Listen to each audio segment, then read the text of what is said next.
mise en page d'un document. Nous allons pour commencer travailler sur la page de couverture. Cette page de couverture, la première page d'un livre, s'appelle normalement la première de couverture.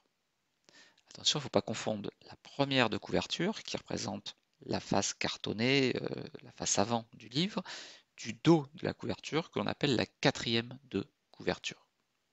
Alors pour retourner au tout début de mon document, puisque là actuellement je suis en page 6, je vais cliquer sur la flèche oblique au-dessus de verrouillage numérique de mon clavier, la petite flèche oblique là qui se trouve vraiment au-dessus du pavé numérique.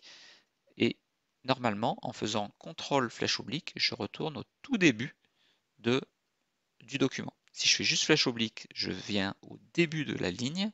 Si je fais CTRL flèche oblique, je retourne au début du document. On va maintenant créer un saut de section pour séparer réellement cette première page, donc cette première de couverture, de la suite. Actuellement, sur mon document, j'ai tout de suite le début du texte. Donc je vais créer une première page.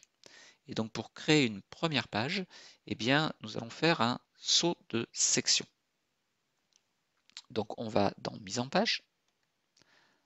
Là, au lieu de faire un saut de page simplement, on va ouvrir le menu. Et en fait, on peut faire soit un saut de page, ce qui permettrait simplement de passer de la page 1 à la page 2, ou alors un saut de section. La différence entre un saut de page et un saut de section, c'est que on pourra avoir, si on fait un saut de section, une en-tête, un pied de page, des marges, des numérotations qui sont différentes de l'autre section. Donc il est très important de faire un saut de section et non pas un saut de page, puisque sinon on retrouvera les mêmes éléments que je viens de citer sur la première section et la deuxième section. Et on peut peut-être vouloir faire des choses différentes sur cette première page, puisque la disposition sera forcément bien différente. Donc je vais faire un saut de section, page suivante. Ça m'a créé une première page et une seconde page. Alors, pour bien voir la différence, je vais dans Accueil, je clique sur le petit bouton, là, le pied à l'envers, et on voit donc toutes les marques de paragraphe. Donc là, quand j'appuie sur Entrée, j'ai ce symbole-là. Quand j'appuie sur un espace, il y a un petit point. Et quand je fais un saut de section, en fait, on a deux lignes avec écrit saut de section, page suivante. On voit aussi qu'on a fait notre saut de section, puisque quand je suis ici, en bas, on m'indique que je suis sur la section 1. Vous, si vous ne le voyez pas, il faut faire un clic droit sur la barre d'état et bien activer l'option section pour que la section s'affiche. Et quand je suis sur la page 2, voilà, donc là mon pointeur, mon curseur, il est bien en page 2, je vois que je suis en section 2. Et si je vais en page 4, par exemple, je suis toujours sur la section 2. Donc il n'y a que quand je suis sur la page 1 que je suis sur la section 1. Donc ça, c'est très important pour toute la suite du travail. Alors on va donc sur la première page mettre un titre à mon rapport. Donc je vais mettre avant le saut de section et je vais mettre ce titre qui sera Alter Investissement. J'appuie donc sur la touche Entrée pour changer de paragraphe. Ensuite, on va, comme c'est un titre, l'écrire en gros. Donc je vais sélectionner ce texte et le mettre en 52. Alors pour mettre du texte en 52, vous voyez que là je passe de 48 à 72.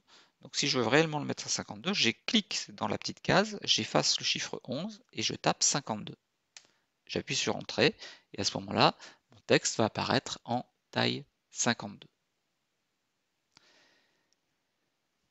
On va maintenant demander à ce qu'avant le texte Alter Investissement, on ait 8 cm d'espace pour que ça se positionne à peu près au milieu de la page. Donc en fait, pour ouvrir le menu paragraphe, on a ici le groupe paragraphe avec les options les plus couramment utilisées. Et si je clique sur cette petite flèche, eh bien, ça va m'ouvrir le menu complet. Et je vais mettre un espacement avant de commencer le paragraphe, non pas de 0 point. Un point typographique, c'est 1/72 de pouce, et un pouce, c'est 2,54 cm. Donc pour éviter de faire des calculs, je vais écrire 8 espace CM. Le CM est très important, sinon, si je mets rien, ça va être 8 points. Et donc 8 points, c'est ridicule, c'est quelques millimètres. Je valide, et on voit que mon texte descend et se met à peu près au milieu de la page, puisque j'ai bien 8 cm au-dessus de Alter Investissement. Maintenant, mon paragraphe qui est ici, j'aimerais qu'il soit centré sur la page. Parce que je suis sur 2 lignes, je vois qu'Alter se met au milieu et Investissement au milieu. Donc là, on va cliquer sur le bouton Centrer.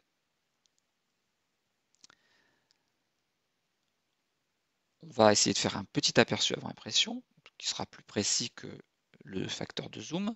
Donc si je fais fichier imprimé, je ne vais pas imprimer, hein, mais il faut faire fichier imprimé pour voir un aperçu de ma première page Alter Investissement et des pages suivantes.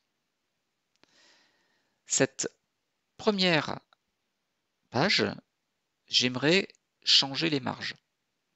Donc pour changer les marges de cette première page, on retourne dans le document, on va dans Mise en page, marge, marge personnalisée. Il faut bien sûr que je sois dans cette première page.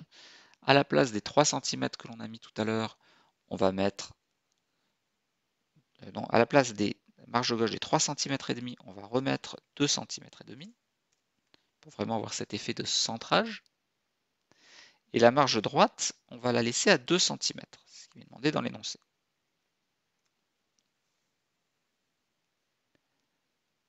Et enfin, donc OK. Voilà, donc là j'ai mon centrage qui se fait et du coup Alter Investissement apparaît sur une seule ligne et non pas sur deux comme tout à l'heure, tout en restant en page 52, en taille 52.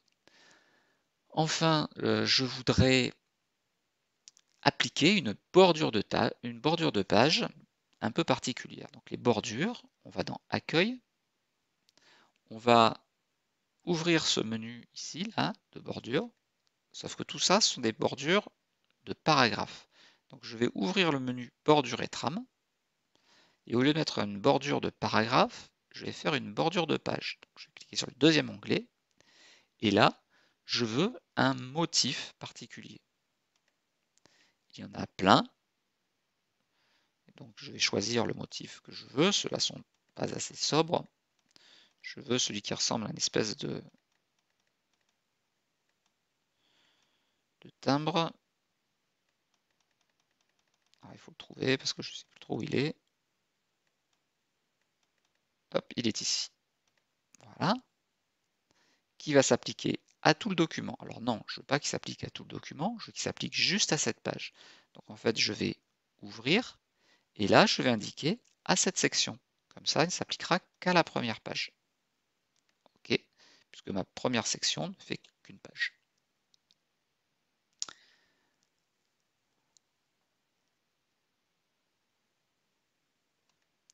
Alors, on va juste faire une petite dernière vérification.